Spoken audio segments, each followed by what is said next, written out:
Sinceramente, Jaque, eu não vi isso. Vamos analisar e deixarei que o presidente e sua equipe de segurança nacional examinem essas imagens para garantir sua legitimidade. Novamente, eu não vi, então não posso comentar sobre isso. O que posso dizer em relação ao Irã é que o presidente e sua equipe comunicaram ao regime iraniano que, se as mortes continuarem, haverá consequências graves. O presidente recebeu uma mensagem, como ele revelou a todos vocês e ao mundo inteiro ontem, de que os assassinatos e as execuções vão parar. E o presidente entende hoje que 800 execuções que estavam agendadas e deveriam ter ocorrido ontem foram suspensas. Só o presidente Trump sabe o que vai fazer e um grupo muito pequeno de conselheiros está a par do seu pensamento sobre isso. E como acabei de dizer, ele continua acompanhando de perto a situação no Irã. Ok. Boa tarde a todos. Sala lotada hoje, obrigado a todos por terem vindo. O presidente Trump está tornando os Estados Unidos acessíveis novamente por meio de sua fórmula econômica comprovada, que inclui tarifas elevadas, acordos comerciais justos, cortes maciços de impostos para a classe média, domínio energético e desregulamentação agressiva. Os dados econômicos extremamente positivos divulgados esta semana ressaltam o progresso significativo já alcançado pelo presidente. O relatório do IPC de terça-feira foi a confirmação de que o presidente Trump derrotou a crise inflacionária de Joe Biden. Desde que o presidente Trump assumiu o cargo, o núcleo do IPC aumentou a uma taxa anualizada de apenas 2,4%, substancialmente menor do que a taxa anual de 3,3% herdada da administração Biden em janeiro passado. É importante ressaltar que, à medida que a inflação diminui, os salários dos americanos estão aumentando, dando ao povo americano mais poder de compra. E com o que provavelmente será uma temporada de restituição de impostos recorde nas próximas semanas, o povo americano colherá os frutos dos enormes cortes de impostos sancionados pelo presidente.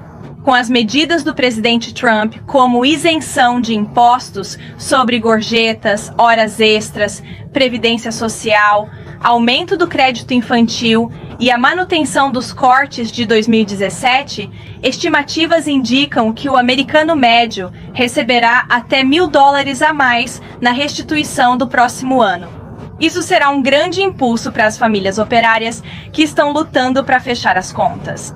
O preço médio nacional da gasolina comum caiu para a mínima de 5 anos esta semana, devido à política Perfure Baby, Perfure do presidente Trump.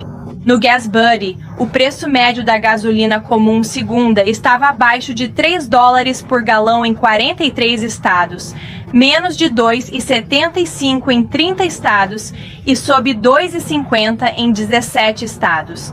Os preços da gasolina custavam menos de $2 por galão em ao menos 19 estados. Não se esqueça, isso era algo impensável há apenas alguns anos atrás. No geral, projeta-se que os motoristas gastarão $11 bilhões a menos nos postos de gasolina este ano, resultando em centenas de dólares em economia para a família média americana. Também vemos o setor imobiliário reagir com custos de empréstimos menores e a renda superando o preço das casas. De acordo com um novo relatório da Associação Nacional de Corretores de Imóveis, as vendas de casas existentes em dezembro atingiram o ritmo mais rápido em 3 anos. Para melhorar ainda mais o acesso à moradia, o presidente Trump instruiu a Fannie e a Freddie a comprarem $200 bilhões em títulos hipotecários. Como resultado dessas ações, as taxas de hipoteca caíram para o nível mais baixo em anos.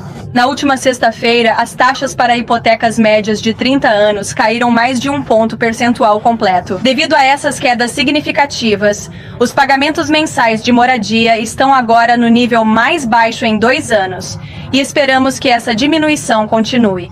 Como alguém que foi extremamente bem-sucedido no setor imobiliário, o presidente Trump entende que possuir uma casa é mais do que apenas ter um bem físico. Trata-se de capacitar os jovens a reivindicarem seu lugar no sonho americano.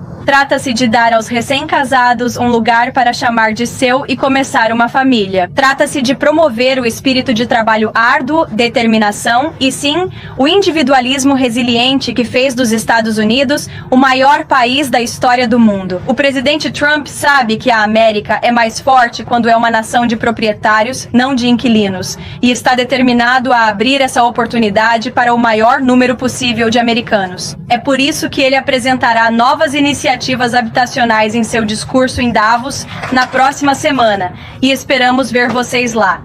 Por fim, nesta manhã, o presidente Trump lançou um plano de saúde americano chamado o Grande Plano de Saúde, detalhando em vídeo suas soluções para reduzir os custos para todos os americanos e melhorar nosso sistema de saúde.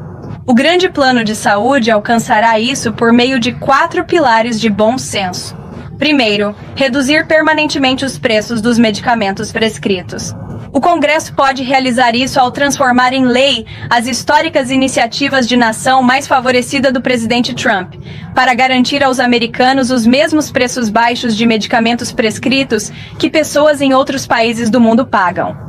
Além disso, aumentando a escolha do consumidor ao disponibilizar mais medicamentos farmacêuticos verificados e seguros para compra sem receita. Segundo, o Grande Plano de Saúde cessará o envio de bilhões em subsídios públicos para seguradoras e, em vez disso, direcionar esses recursos diretamente a americanos elegíveis para comprarem o seguro de saúde de sua escolha. Além disso, financiará a redução de custos de planos e acabará com o pagamento de comissões de gestores farmacêuticos a grandes intermediários. Terceiro, o Grande Plano de Saúde vai maximizar a transparência de preços, exigindo que qualquer prestador de serviços de saúde ou seguradora que aceite Medicare ou Medicaid publique de forma pública e destacada seus preços e taxas para evitar contas médicas surpresa. Esta é uma política incrivelmente popular com apoio bipartidário há muitos anos, e o presidente Trump está firmemente pedindo ao Congresso que a aprove. E quarto, responsabilizar as seguradoras, exigindo que publiquem comparações de taxas e coberturas de forma antecipada em seus sites, em inglês simples, para que os americanos possam tomar as melhores decisões para si e suas famílias. Essas são ações de bom senso que compõem o excelente plano de saúde do presidente Trump e representam a agenda mais abrangente e ousada para reduzir os custos de saúde já considerada pelo governo federal. O Congresso deve imediatamente analisar o plano do presidente Trump e aprová-lo como lei. Para os americanos assistindo em casa, vocês podem acessar greathealthcare.gov já e saiba mais sobre o plano de saúde. E com isso, abriremos para perguntas. Hoje, em nosso assento, temos um rosto conhecido, Riley Gaines. Demorou 1 ano para trazê-la, mas estou muito feliz em vê-la. Você tem um novo podcast, The Riley Gaines Show. Obrigado por trazer seu lindo bebê e seu adorável marido. Obrigado por estar aqui. E por que você não começa? Com certeza. Bem, obrigada. Antes de tudo, parabéns pra você. Ser mãe de menina vai mudar sua vida da melhor forma possível, então estou animada que você vai poder comprar tudo rosa com babados e laços. Eu estive em Washington DC no início desta semana para o caso da Suprema Corte. Houve 2 argumentos ouvidos relacionados a direitos baseados em sexo e se é constitucional que os estados aprovem leis que, em última análise, protejam esses direitos das mulheres. Se a Suprema Corte decidir por manter esses direitos baseados em sexo, a administração está preparada para agir contra os estados, atualmente 23, sem tais proteções femininas? Com certeza. E como você sabe, Riley, a administração já fez isso. Tomamos medidas em várias frentes contra estados que descumprem as ordens do presidente e a política desta administração de proteger as mulheres, esportes femininos e seus espaços privados. Também enfrentamos grandes universidades para lutar pelo que é justo para mulheres e meninas nacionalmente. Então, sei que você esteve presente nos argumentos. Eu mesma ouvi os argumentos como mulher e como ex-atleta e acho que o presidente fala, com bom senso sobre essa questão de que os esportes femininos e os espaços privados devem ser protegidos, e que existem 2 gêneros, existem 2 sexos.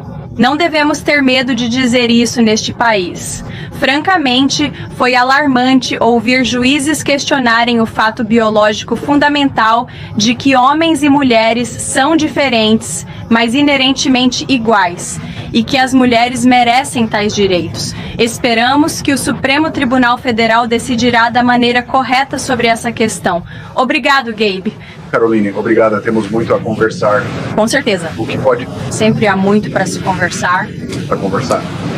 O que você pode compartilhar sobre a reunião do presidente com Maria Corina Machado? Já está acontecendo? O que você pode dizer sobre isso? E também o presidente disse ontem que Delcy Rodrigues era, abre aspas, uma pessoa incrível. O presidente confia nos restantes membros do regime Maduro.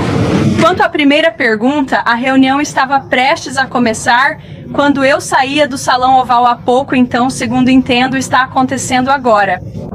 Eu sei que o presidente estava ansioso por essa reunião e ele esperava que fosse uma discussão boa e positiva com a senhora Machado, que é realmente uma voz notável e corajosa para muitas pessoas da Venezuela. Portanto, o presidente espera, obviamente, conversar com ela sobre as realidades no país e o que está acontecendo. Quanto à senhora Rodrigues, o presidente falou diretamente com ela esta semana, como você sabe. Ele revelou isso a todos vocês ontem. E o secretário Rubio e o governo têm mantido comunicação constante com a senhora Rodrigues e outros membros do governo interino na Venezuela. Eles têm sido extremamente cooperativos. Até agora, eles atenderam a todas as exigências e solicitações dos Estados Unidos e do presidente. E acho que todos vocês viram isso acontecer. Obviamente, tivemos um acordo energético de 500 milhões de dólares que foi firmado em grande parte graças à cooperação da senhora Rodrigues. A Venezuela e a senhora Rodrigues também confirmaram que irão libertar prisioneiros políticos da Venezuela. 5 americanos também foram libertados recentemente esta semana. O presidente está satisfeito com o que vê e espera que essa cooperação continue. E em relação à investigação sobre o vazamento que o presidente mencionou ontem, qual é a posição do governo sobre a repórter do Washington Post? O Post informou que ela foi avisada de que não é alvo da investigação. O governo acredita que ela fez algo errado? E também, qual é a posição do governo sobre o caso dos papéis do Pentágono dos anos 1970, que confirmou o direito dos repórteres de publicar informações confidenciais sob certas circunstâncias? Bem, como esta é uma investigação em andamento, não quero comentar muito mais do que fizemos ontem, para, obviamente, confirmar a investigação. E posso confirmar o que o procurador-geral declarou, e o presidente também, que é que o indivíduo, infelizmente, um contratado do Pentágono, optou por vazar ilegalmente informações confidenciais e muito sérias para essa repórter do Washington Post. Por isso a casa da repórter foi investigada pelo FBI com toda razão, e a administração não vai tolerar vazamentos, especialmente de dentro do aparato de segurança nacional do governo dos Estados Unidos, que coloquem em risco a integridade do nosso país e nossa segurança nacional, ponto final. O presidente não vai apoiar isso. Eu sei que o secretário de guerra não vai apoiar isso. E isso não vai ficar assim. E serão tomadas medidas legais contra qualquer pessoa, seja um membro da imprensa ou um funcionário de uma agência federal, que viole a lei. Se você infringir a lei e colocar em risco nossos homens e mulheres fardados, você será responsabilizado, ponto final. Será que essa administração acredita que este repórter ou qualquer outro tem o direito de publicar informações confidenciais em determinadas circunstâncias? Olha, eu acho que nós não acreditamos que indivíduos que receberam o privilégio de possuir uma autorização de segurança de nível máximo deveriam estar vazando ilegalmente essas informações confidenciais. E eu sei que o povo americano concorda com isso. Creio que seja um princípio básico da integridade jornalística não publicar informações que coloquem em risco a segurança operacional ou os bravos homens e mulheres em uniforme que arriscam suas vidas para proteger não apenas esta administração, mas também todos vocês da imprensa e seus compatriotas. Jaque. Obrigada, Caroline. Queria saber a reação da Casa Branca à transmissão pela TV estatal iraniana de uma ameaça implícita à vida do presidente. Eram imagens da tentativa de assassinato em Butler, Pensilvânia, segundo relatos com a mensagem: desta vez não vai dar errado. Sinceramente, Jaque, eu não vi isso. Vamos analisar e deixarei que o presidente e sua equipe de segurança nacional examinem essas imagens para garantir sua legitimidade. Novamente, eu não vi, então não posso comentar sobre isso. O que posso dizer em relação ao Irã é que o presidente e sua equipe comunicaram ao regime iraniano que, se as mortes continuarem, haverá consequências graves. E o presidente recebeu uma mensagem, como ele revelou a todos vocês e ao mundo inteiro ontem, de que os assassinatos e as execuções vão parar. E o presidente entende hoje que 800 execuções que estavam agendadas e deveriam ter ocorrido ontem foram suspensas. Então, o presidente e sua equipe estão monitorando de perto essa situação e todas as opções continuam em aberto para o presidente. É verdade que Netanyahu encorajou contra as greves? Olha, é verdade que o presidente conversou com o primeiro-ministro Netanyahu, mas eu jamais divulgaria detalhes dessa conversa sem a aprovação expressa do próprio presidente. Weidia. Obrigada, Caroline. O presidente ainda considera que seria muito difícil para a senhora Machado deixar a Venezuela porque, segundo ele, ela não tem o respeito e o apoio necessários naquele país? E ele vai abordar esse assunto com ela hoje? Acho que a avaliação do presidente que você acabou de mencionar foi baseada na realidade do ocorrido. Foi uma avaliação realista baseada que o presidente estava lendo e ouvindo de seus conselheiros e da equipe de segurança nacional. E neste momento, a opinião dele sobre esse assunto não mudou. Ele também disse que gostaria que houvesse eleições na Venezuela quando chegar o momento certo.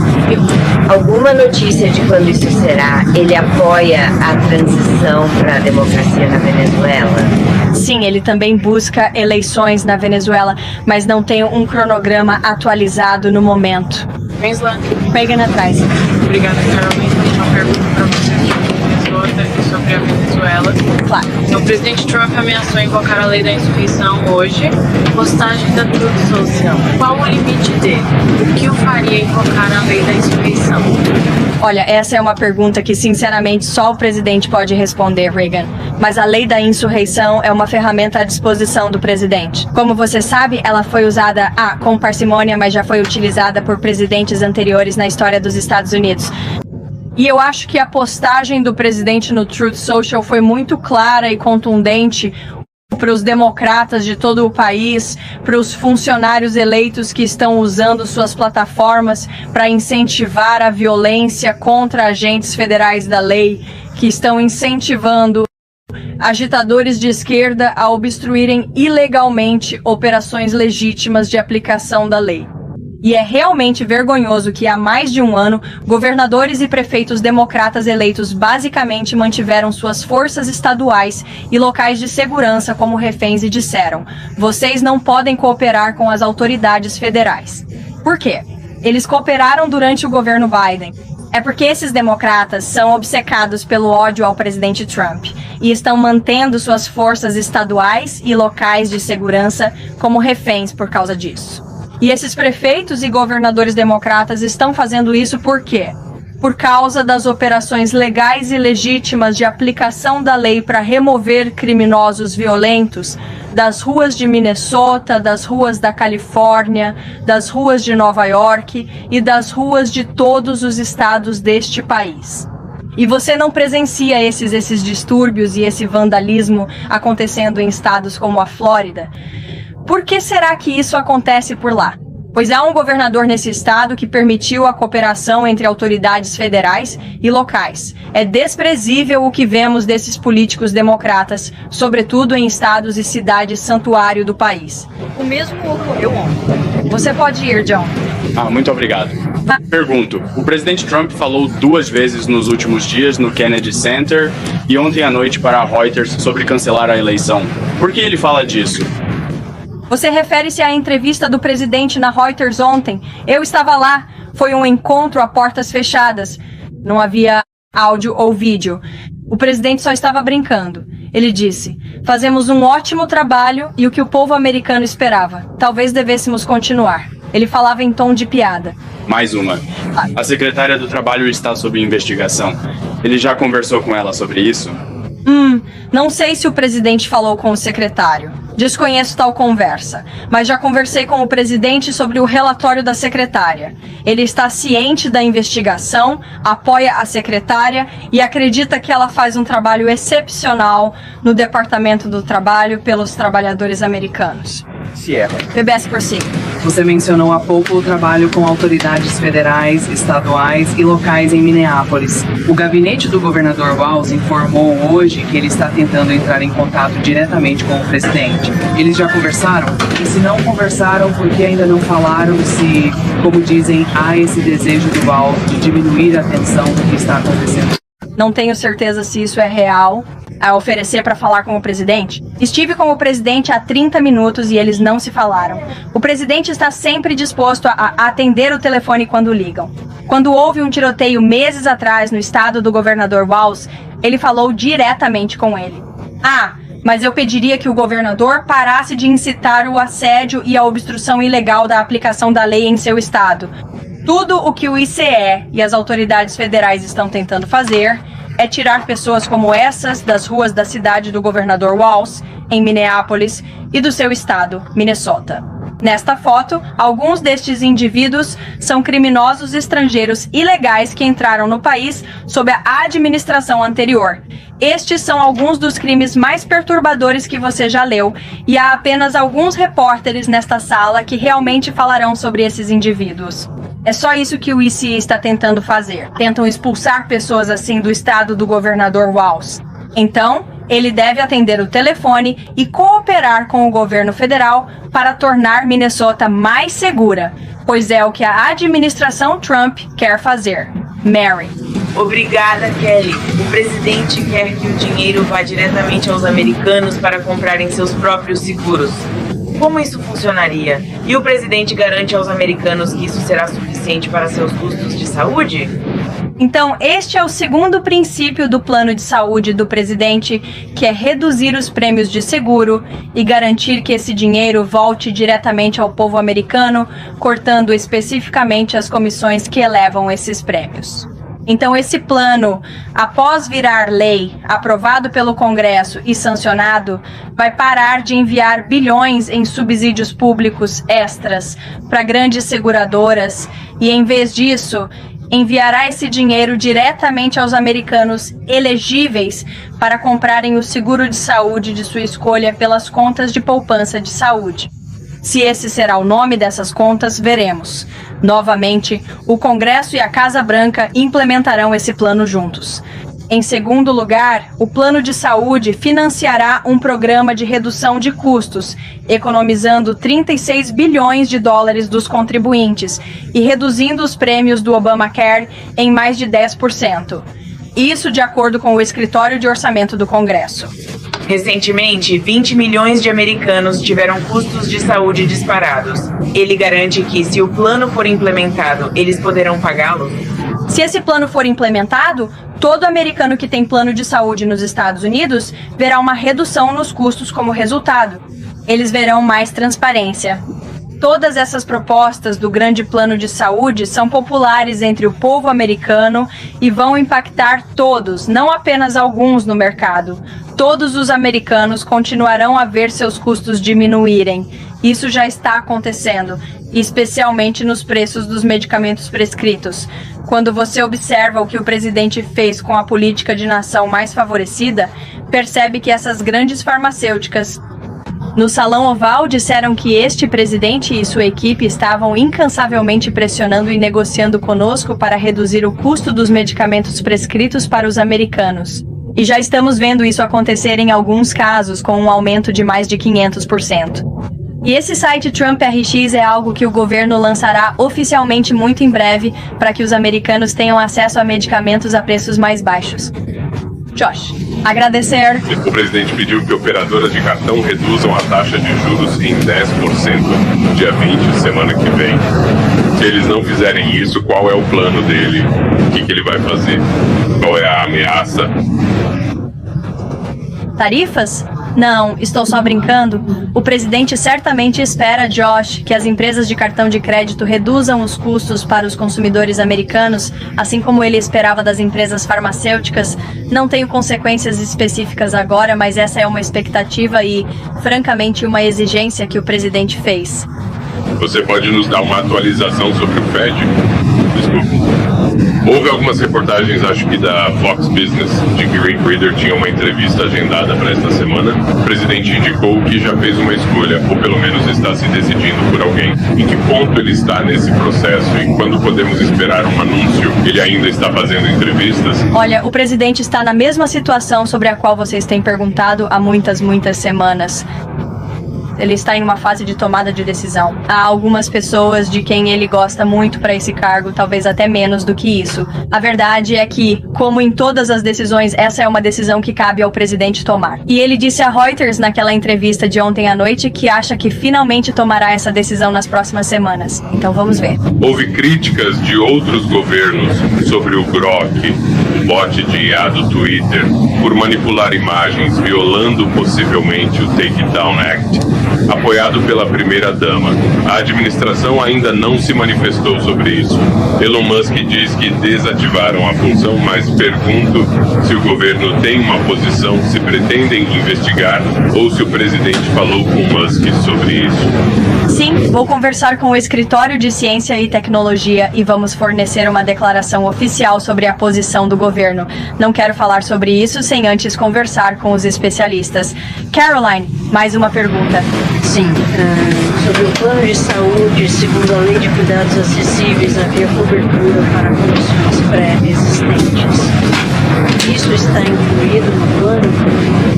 O plano do presidente, apresentado hoje, não afetará as pessoas com condições pré-existentes. A Casa Branca seguirá dialogando com o Congresso, mas essa não é a intenção do presidente com seu plano de saúde. Vai em frente. Valeu. 2 perguntas de Minneapolis. Você vai na frente. 2 perguntas sobre Minneapolis. Uma era glacial e a outra tumulto. Acredito que ontem à noite houve manifestantes ou desordeiros que vasculharam um carro do FBI e pegaram armas. Tínhamos uma repórter acompanhando o ICE que disse ter presenciado assédio constante. Tudo. Boa noite. Você poderia comentar sobre a retórica de políticos democratas, né, se eles estão incitando violência contra o ICE e também sobre as manchetes que não contam a história toda? Sim, quero dizer, sobre seu ponto, já disse que governadores e prefeitos democratas, não só em Minnesota, mas em estados de todo o país, têm basicamente desmerecido agentes do ICE, que são homens e mulheres corajosos. Encorajo todos aqui, além do governador Valls e outros democratas, a sentarem para tomar um café com um agente do ICE ou um agente da patrulha de fronteira. São homens e mulheres incríveis, patriotas, que têm famílias, que vestem o uniforme todos os dias e estão cumprindo as leis de imigração do nosso país sob a orientação de seus superiores e, novamente, sob a orientação da lei. Eles estão simplesmente tentando fazer cumprir a lei? E o Partido Democrata desmereceu esses indivíduos. Eles já chegaram a chamá-los de nazistas e de Gestapo. E isso está, sem dúvida, levando à violência que estamos vendo nas ruas. Se você olhar imagens de Minneapolis na noite passada, note o que diz este veículo. Diz FIC. Você tem esses indivíduos que estão mostrando o dedo do meio com orgulho para a câmera. Outro indivíduo veículo do ICE, que foi vandalizado na noite passada por esses agitadores de esquerda. As pessoas não fazem isso sem o incentivo de pessoas no poder que as fazem sentir que está tudo bem. Aqui está outro. Tenho quase certeza que este carro dizia: o melhor agente é um agente morto, ou algo nesse sentido. É uma retórica desprezível e a mídia é absolutamente cúmplice nessa violência. Veja a manchete da CNN. Protestos irrompem após agente federal atirar em homem em Minneapolis. Essa não é a história, essa não é a verdade. Se você realmente quer saber a verdade, pode olhar o que o Departamento de Segurança Interna divulgou, que é que esse agente do ICE estava executando uma operação direcionada contra um imigrante ilegal venezuelano que estava no país de forma irregular. Mas, e quando esse agente do ICE tentou deter o indivíduo, mais 3 de seus 6 companheiros saíram correndo de uma casa e começaram a emboscar e atacar o agente do ICE. Eles usaram uma pá ou uma vassoura para esmagar o rosto dele. Portanto, o agente usou a legítima defesa e sacou sua arma para proteger a própria vida. É isso que está acontecendo em Minneapolis e, infelizmente, nessas cidades governadas por democratas, onde autoridades incentivam esse tipo de violência contra nossos bravos homens e mulheres da polícia. Caroline. E acrescento que... Obrigado, Caroline. 2 perguntas. Primeiro, para dar seguimento a uma pergunta de um dos meus colegas sobre a entrevista do presidente a Reuters. Você disse que ele estava brincando sobre cancelar as eleições, mas americanos há gerações lutaram e morreram pela democracia, por esta democracia. Você está dizendo que o presidente acha engraçada a ideia de cancelar as eleições? Andrew, você estava na sala? Não estava. Estava na sala. Ouvi a conversa. E só alguém como você levaria isso tão a sério e faria essa pergunta dessa forma. Apenas segunda. Lá em frente, obrigado. A senadora Elizabeth Warren disse que o presidente ligou para ela esta semana para discutir limites para as taxas de juros de cartões de crédito. O presidente trabalharia com ela e outros democratas no Congresso para uma solução legislativa? Creio que o presidente atuaria de boa fé com o Congresso por uma solução legislativa em prol do povo americano. Por isso, ele ligou para a senadora Warren no início da semana sobre o assunto. Muito obrigado mesmo. Carolina, antes você estava apenas defendendo os agentes do ICE de forma geral. Isso era algo bem anterior. A secretária Nunn falou com a imprensa e disse, entre outras coisas, que estão fazendo tudo corretamente. 32 pessoas morreram sob custódia do ICE no ano passado, 170 dos Estados Unidos. Cidadãos foram detidos pelo ICE. Rennie Good foi baleada na cabeça e morta por um agente do ICE. Como isso se traduz em eles fazerem tudo corretamente? Por que Rennie Good foi morta, infelizmente e tragicamente? Você quer minha opinião? Porque um agente do ICE foi imprudente e matou um homem injustificadamente. Então você é um repórter tendencioso esquerdista. O que quer que faça? Você é um militante de esquerda, não um repórter. Posa de jornalista nesta sala, e isso fica claro pela premissa da sua pergunta. E você e as pessoas da mídia que têm esses vieses, mas fingem que são jornalistas, você nem deveria estar sentado nessa cadeira. Mas você finge ser jornalista quando na verdade é um ativista de esquerda. E a pergunta que você acabou de levantar, e sua resposta prova o seu viés. Você deveria estar reportando os fatos. Você deveria estar reportando sobre os casos. Você tem os números de quantos cidadãos americanos foram mortos por imigrantes ilegais que o ICE está tentando remover deste país? Aposto que você não tem. Aposto que você nem leu essas histórias. Nunca leu sobre Laken Riley, Jocelyn Nungaray ou os americanos inocentes mortos por imigrantes ilegais no país.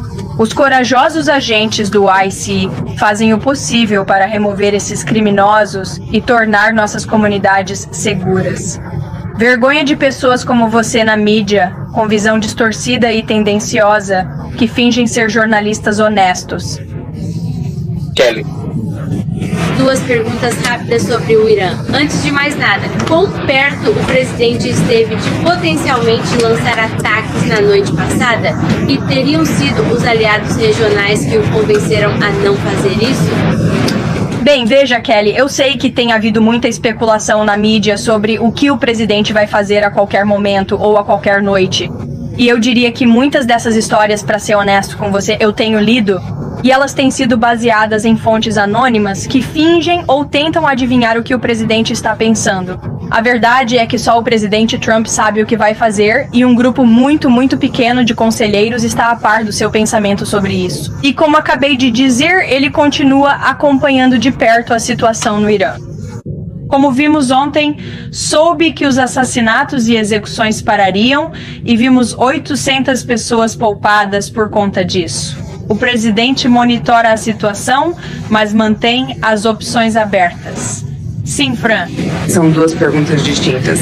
Claro. Sobre o encontro com Machado, o que o presidente sente que precisa ouvir dela ou do partido da oposição que não ouviu antes de hoje, ou que gostaria de ouvir na reunião para se convencer a se comprometer com algum tipo de cronograma para as eleições? Não tenho certeza se o presidente vai para essa reunião com essas expectativas, Fran. Não acho que ele precise ouvir nada da senhora Machado. Este é um encontro que o presidente estava disposto a aceitar para se encontrar pessoalmente com a senhora Machado e apenas ter uma conversa franca e positiva sobre o que está acontecendo na Venezuela. Só isso. Sobre a Groenlândia, Jeff Landry, enviado especial do presidente, não foi à reunião de ontem na Casa Branca. Pode explicar o porquê e qual o seu papel exato nessas conversas sobre a aquisição do território? O vice-presidente e o secretário de Estado estavam presentes nessa reunião e ela foi produtiva. Foi uma boa reunião e os dois lados concordaram em estabelecer um grupo de trabalho composto por especialistas para conversas técnicas sobre a aquisição da Groenlândia. Bem, essas conversas acontecerão, segundo soube, a cada 2 ou 3 semanas. O governo pretende manter o diálogo com os dinamarqueses e com a delegação da Groenlândia. Mas o presidente deixou sua prioridade bem clara. Ele quer que a Kiowa compre em Groenlândia por segurança nacional. Caroline, Então, houve vários casos de cidadãos americanos detidos pelo ICE e eu gostaria de saber o que o governo está pedindo à agência para fazer ou quais medidas o governo está pedindo à agência para garantir que os americanos não sejam presos injustamente? bem, obviamente o ICE está focado em deter indivíduos que estão ilegalmente presentes no país.